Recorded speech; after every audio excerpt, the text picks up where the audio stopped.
ശരി, doctor CG John കൂടി ചേരുന്നുണ്ട്. ഈ രംഗത്തെ മുതിർന്ന ഒരു ആരോഗ്യ വിദഗ്ധനാണ് അദ്ദേഹം. ഡോക്ടർ CG ജോൺ, നമ്മളൊരു സമൂഹം എന്ന നിലയ്ക്ക്, ഞാൻ ഡോക്ടർ എൽസിയോടും അത് തന്നെ പറയുമായിരുന്നു, ഒരു സമൂഹം എന്ന നിലയ്ക്ക് നമ്മൾ പൊതുജന ആരോഗ്യത്തെ പറ്റിയൊക്കെ അഭിമാനം കൊള്ളാറുണ്ട്. പക്ഷേ ഈ മാനസികാരോഗ്യത്തിൻ്റെ കാര്യത്തിൽ സർക്കാരിൻ്റെ ഭാഗത്തു നിന്ന് ഇടപെടലുകൾ ഉണ്ടാവുന്നില്ലെന്നല്ല.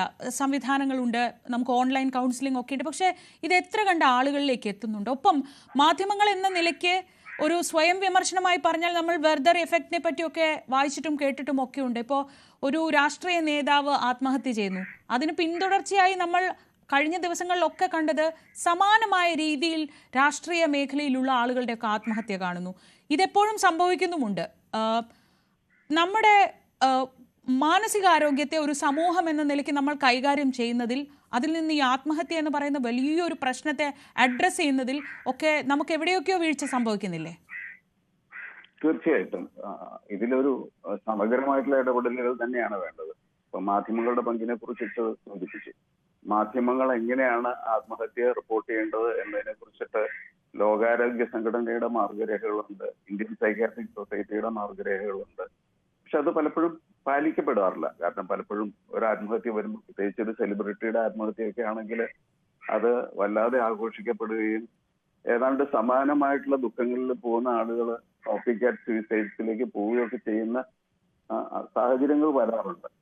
മറ്റൊരു പ്രധാനപ്പെട്ട തലം നമ്മൾ നോക്കേണ്ടത്, ഒന്ന് നമ്മുടെ സ്റ്റാറ്റിസ്റ്റിക്സ് ആണ്. 2020 24,24,000 ക്രമാനുഗതമായിട്ട് ഓരോ വർഷവും 2 എന്ന നിരക്കിൽ ഇത് വർദ്ധിച്ചാണ് ഇപ്പൊ 2023 ഏറ്റവും അവസാനത്തെ സ്റ്റാറ്റിസ്റ്റിക്സിൽ 30.6 ആയിട്ട് നിൽക്കുന്നത്. അതിന്റെ അർത്ഥം ഓരോ വർഷവും 2 ആളുകൾ, 1,00,000 പേരിൽ 2 ആളുകൾ കൂടുതലായി ആത്മഹത്യ ചെയ്യുന്നു എന്നുള്ളതാണ്. ഈ ക്രമാനുഗതമായിട്ടുള്ള ഒരു വർധനവിനെ നമ്മൾ ഗൗരവമായിട്ട് കണക്കാക്കണം. എന്തോ സംഭവിക്കുന്നുണ്ട് എന്നുള്ളതിന്റെ സൂചനയാണ്.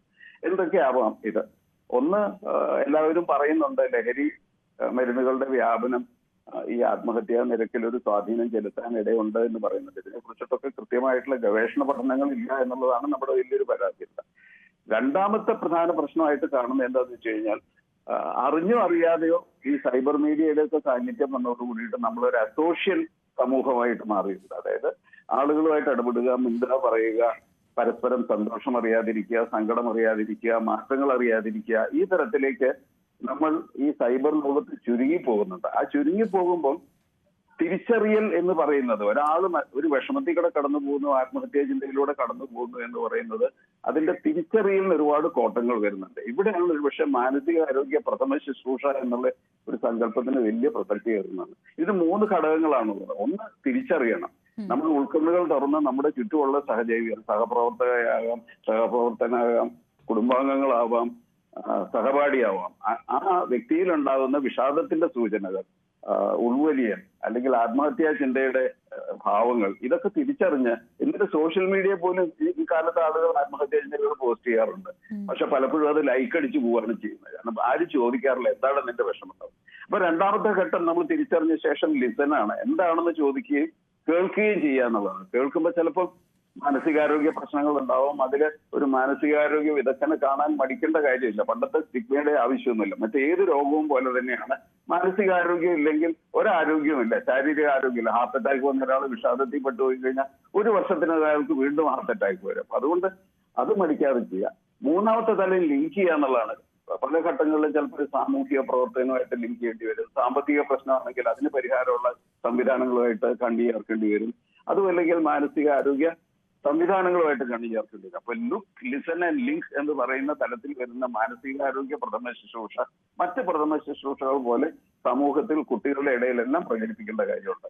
ഒരു ആത്മഹത്യ നടക്കുമ്പോൾ 7 ആത്മഹത്യാ ശ്രമങ്ങൾ ഉണ്ടാകുന്നുണ്ട് എന്നുള്ളതാണ് സ്റ്റാറ്റിസ്റ്റിക്കൽ കണക്ക്. ഇതിനെയാണ് നമ്മൾ ശ്രദ്ധിക്കേണ്ടത്. 70,000 പേരാണ് ഒരുപക്ഷെ കേരളത്തിൽ ഓരോ വർഷവും വിഫലമായ ആത്മഹത്യാ ശ്രമത്തിൽ പെട്ടുപോകുന്നത്. ഇവരെ എങ്ങനെയാണ് നമ്മൾ കൈകാര്യം ചെയ്യുന്നത്? പണ്ടൊക്കെ കേസ് വരുമായിരുന്നു. ഇപ്പോ പുതിയ നിയമം അനുസരിച്ചിട്ട് അത് കുറ്റകരമല്ല. മാനസികാരോഗ്യ പരിപാലന നിയമത്തിലും പിന്നെ ഈ പുതിയ ഭാരതീയ ന്യായ സംഹിതയൊക്കെ പ്രകാരം അത് കുറ്റകരമല്ല. പക്ഷെ അതിലൊരു കാര്യം അടിവരയിട്ട് പറയുന്നുണ്ട്, ഇവർക്ക് ഒരു മാനസികാരോഗ്യ സഹായം കൊടുക്കേണ്ടതുണ്ട് എന്ന് പറയുന്നുണ്ട്. അതിനെന്ത് സംവിധാനമാണ് സർക്കാർ കൊടുക്കുന്നത്? മാൻഡേറ്ററി ആയിട്ട് റൂൾസ് വേണം.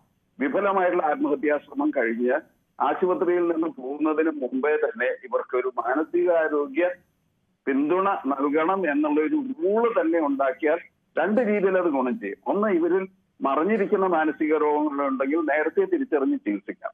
രണ്ട്, അത്തരം പ്രശ്നങ്ങൾ സഹായം തേടണം എന്നുള്ളൊരു സങ്കല്പം വരും.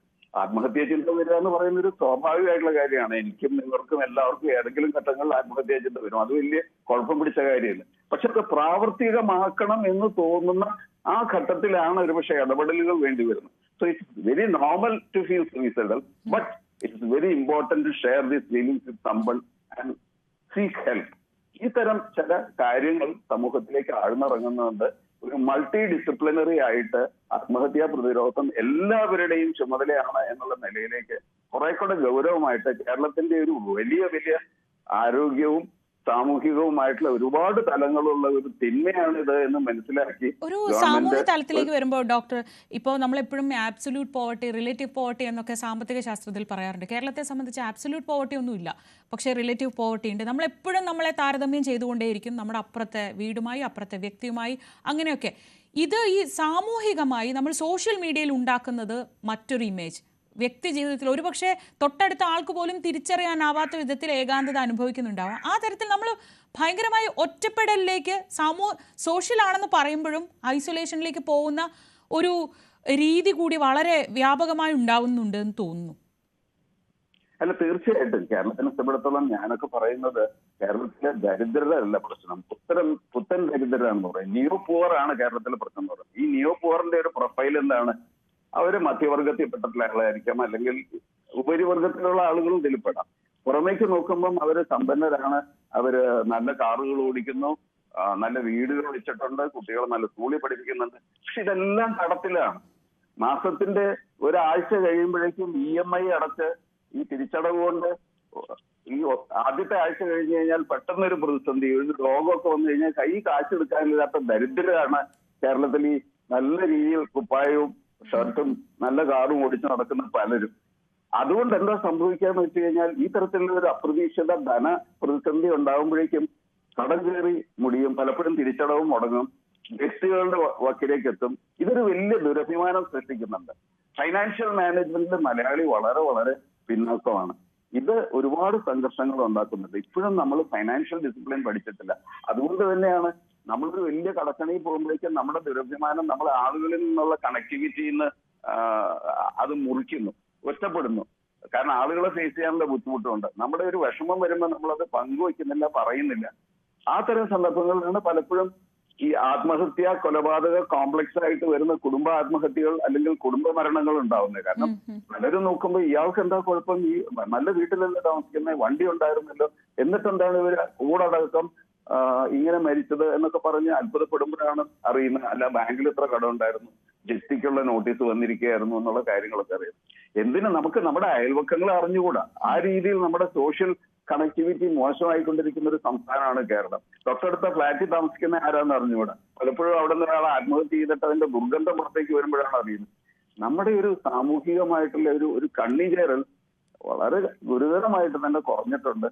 പല ഘടകങ്ങളിൽ ഇതും ഒരു ഘടകം തന്നെയാണ് ആത്മഹത്യയിലേക്ക് ആളുകൾ നയിക്കുന്നത്. തീർച്ചയായും ഒരു സർക്കാരിന്റെ ശ്രദ്ധ നമ്മുടെ പൊതുജനാരോഗ്യം പോലെ തന്നെ മാനസികാരോഗ്യത്തിലേക്കും പതിയേണ്ട സമയം അതിക്രമിച്ചിരിക്കുന്നു. രാജ്യത്തെ ഏറ്റവും കൂടുതൽ ആത്മഹത്യ നടക്കുന്ന സ്ഥലങ്ങളിലൊന്ന് കേരളത്തിലെ കൊല്ലമാണ് എന്നതൊക്കെയാണ് ഈ സ്റ്റാറ്റിസ്റ്റിക്സിൽ നിന്ന് നമുക്ക് മനസ്സിലാവുന്നത്.